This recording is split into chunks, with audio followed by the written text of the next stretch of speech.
Anda menyaksikan Kompas Bisnis, Saudara, bersama saya Yan Rahman. Saudara, setelah menangkap Presiden Venezuela Nicolas Maduro, Presiden Amerika Serikat Donald Trump memastikan negaranya akan mengendalikan Venezuela. Tindakan Trump mendapatkan kecaman internasional. Pakar industri minyak bilang tujuan operasi militer Amerika Serikat di Venezuela adalah kontrol geopolitik dan kontrol ekonomi atas bahan mentah di kawasan Amerika Latin.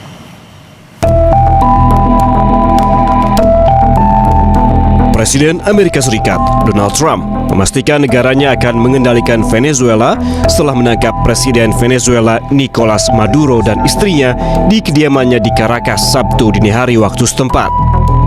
Trump mengatakan perusahaan minyak besar Amerika Serikat akan mengelola infrastruktur dan sumber minyak Venezuela. Sebelumnya, melalui media sosial, Trump membagikan foto Nicolas Maduro ini saat ditangkap. We're going to run the country until such time as we can do a safe, proper, and judicious transition. So we're going to have our very large United States oil companies, the biggest anywhere in the world, go in, spend billions of dollars, fix the badly broken infrastructure, the oil infrastructure, and start making money for the country.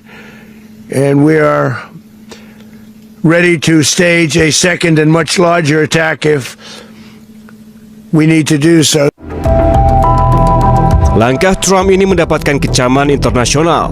Para ahli memperingatkan bahwa langkah menentang hukum internasional ini berisiko menggoyahkan seluruh kawasan Amerika Latin. Salah satunya datang dari Presiden dan pendiri Schiller Institute, Jerman. Ia bilang Venezuela adalah negara berdaulat dan Maduro adalah presidennya yang terpilih secara demokratis. Also man will einen Regimewechsel in Venezuela erzeugen und das hätte katastrophale Konsequenzen. Also ganz Lateinamerika könnte wirklich destabilisiert werden. Also das ist eine sehr, sehr gefährliche Lage, aber ich denke, genau wie die anderen regionalen Konflikte werden sie nicht auf regionaler Ebene allein zu lösen sein. Sementara itu, Menteri Pertahanan Venezuela Vladimir Padrino Lopez memperingatkan negara-negara lain untuk waspada atas serangan Amerika Serikat. Menurutnya, serangan Amerika Serikat jadi ancaman serius terhadap tatanan global. Hal itu disampaikan Lopez merespons serangan Amerika Serikat dan penangkapan Presiden Venezuela Nicolas Maduro dan istrinya. Lopez menegaskan langkah Amerika Serikat telah mengguncang warga dan masa depan Venezuela.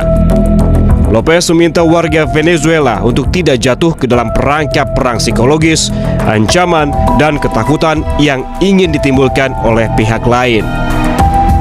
Que el mundo ponga sus bardas en remojo, porque esto representa severamente una amenaza contra el orden global. Si hoy fue contra Venezuela, mañana puede ser contra cualquier Estado, contra cualquier país. Llamo al pueblo de Venezuela a la paz, al orden, a no caer en las tentaciones de la guerra psicológica, de la amenaza, del miedo que nos quieren imponer. Llamo al pueblo de Venezuela a que retome sus actividades económicas, laborales, de todo tipo, educativas en los próximos días. Di sisi lain, Menteri Luar Negeri Amerika Serikat Marco Rubio mengatakan AS berharap ada perubahan di Venezuela pasca penangkapan Nicolas Maduro. Namun, tidak secara langsung menyebut siapa kini yang menjalani pemerintahan Venezuela.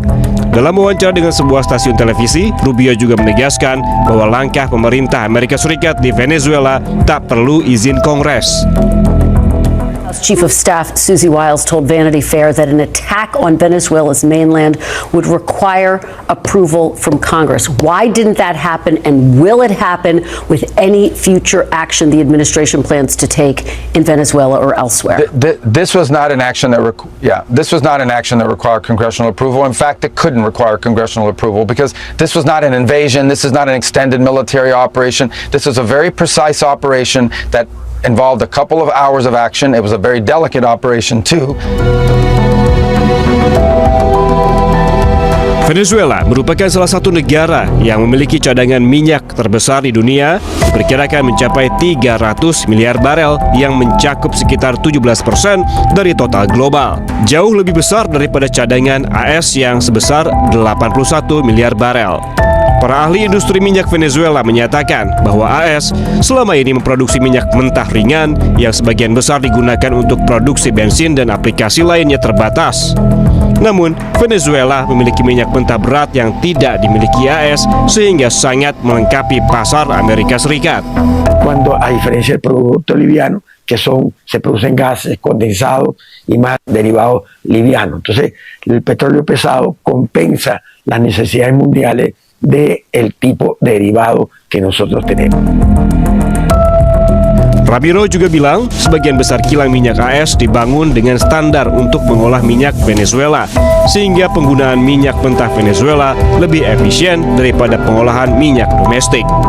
Dengan demikian, tujuan operasi militer Amerika Serikat di Venezuela adalah kontrol geopolitik dan kontrol ekonomi atas bahan mentah di kawasan Amerika Latin.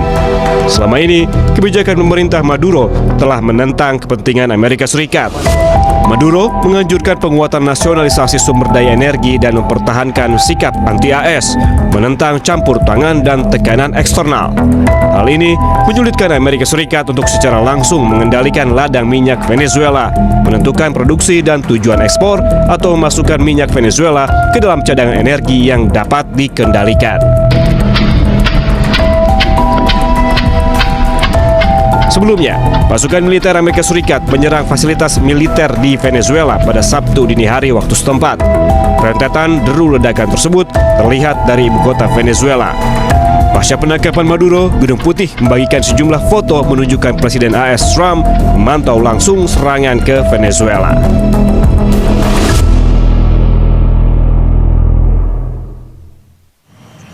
Saudara, kita langsung bahas apa saja potensi dampak penangkapan Presiden Venezuela dan rencana Amerika Serikat menguasai lewat cara ambil paksa pengelolaan minyak Venezuela. Apa pengaruhnya terhadap perekonomian global dan juga ekonomi tanah air? Kita langsung berbincang dengan Kepala Ekonom Bank Permata, Joshua Pardede. Pak Joshua, selamat pagi. Selamat pagi, Yan. Pak Joshua, ini menurut Anda ini penangkapan Presiden Venezuela oleh Trump, apakah akan berpengaruh terhadap perekonomian global? Ya, saya pikir memang dampaknya ini akan lebih terasa kepada goncangan ataupun shock kepada politik global ya, daripada goncangan ataupun shock kepada suplai minyak global.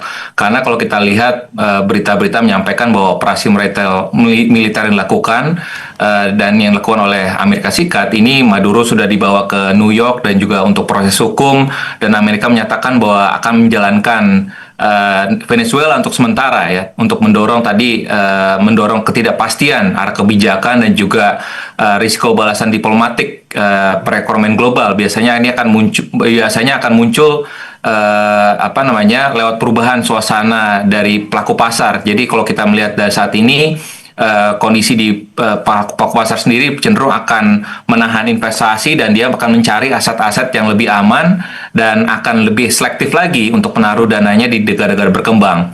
Sementara itu kalau kita melihat di pasar energinya, di sisi energinya sebenarnya ketidakpastiannya ataupun risikonya relatif marginal, mengingat kalau kita melihat dari Energy Information Administration dari US sendiri mengatakan bahwa tahun ini sendiri bahwa minyak global itu akan cenderung surplus ya, di mana kalau kita melihat dari sisi harga WTI pada pagi ini sendiri mungkin masih bergerak di $57 per barel, dan di sisi lainnya harga emas ya ini naik $4.300 per troy ounce, yang artinya tadi memang ini menunjukkan tadi ada investor cenderung lebih khawatir terhadap kekhawatiran ketegangan geopolitiknya.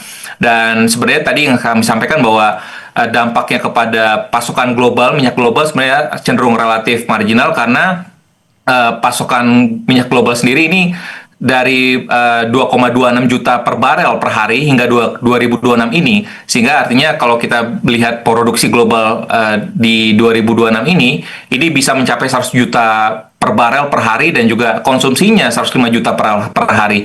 Jadi artinya memang ini belum ada kecenderungan shock ataupun kekhawatiran dari si global pasokan global dari minyak global. Namun karena memang kalau kita lihat dari sisi pasokan global minyak globalnya sendiri pun juga masih bisa di-cover ya oleh produsen lainnya seperti Amerika Serikat, Arab Saudi dan juga Rusia. Oke, berarti artinya ini secara global ataupun minyak dunia masih terbilang marginal begitu pengaruhnya, lebih ke ketegangan geopolitiknya.